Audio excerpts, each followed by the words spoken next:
What is going on, guys? I'm going to show you what I think are some pretty cool and effective fortification features that have made it in our new Marita map. The first one here is the stationary machine gun on A flag for Conquest.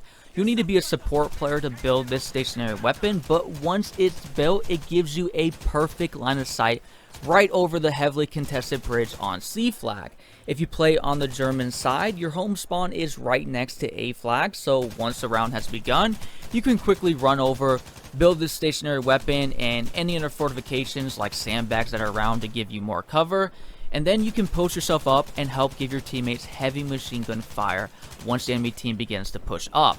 The nice thing about this machine gun is this location, as you are much further back from most of the heavily focused battles around the middle part of the map, so you're really left untouched unless of course your teammates get overrun or someone flanks you around where B flag is at. Even though you could use this location as the British faction, I'd recommend being careful, as again, the German spawn is right behind A flag, so even if you have A flag captured, there is a very high chance you'll get flanked from behind.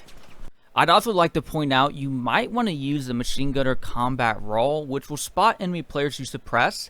Even though the engineer role does allow you to sustain your fire longer on stationary weapons, with there being smoke thrown, tree branches in the way, and being much further back, in my opinion, putting players on spot helps you much more than being able to fire your machine gun much longer. The next location is right behind C flag, right next to the bridge where you can build another stationary weapon. However, unlike the previous stationary weapon that primarily focused over the bridge, this stationary weapon can focus on the two other passageways that separate the middle part of the map. So if the enemy team can't push through where the bridge is, they will push through on the other two passageways, and if you have this machine gun set up, it is very much a slaughter.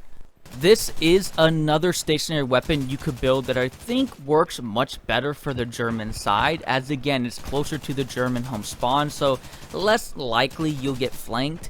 It also is the only stationary weapon that I found you could build on the map, which made me kind of wonder where the British side had the advantage on the middle part of the map.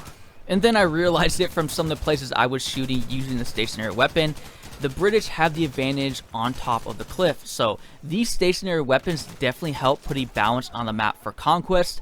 Unfortunately, I didn't see the stationary weapons available for these locations in Breakthrough, so you have to jump on Conquest if you want to try them out, which I definitely recommend, because when you get moments when the whole enemy team is pushing around the turn, it gets pretty epic.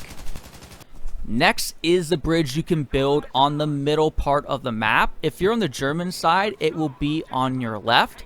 It takes the passageway on the far left of the middle part of the map, and it's a nice little route you can take if enemy players on top of the mountains are affecting you from battling the capture zone around the bridge. It also can equally be helpful for the British side. Instead of having to push right down the middle, you can wrap around the passageway that would be far right for you and build this bridge and flank from there. It's available for both Conquest and Breakthrough modes, and it can be built by any class. We're now over here on E flag for Conquest. This is probably one of the more heavily centric fortification areas on the map.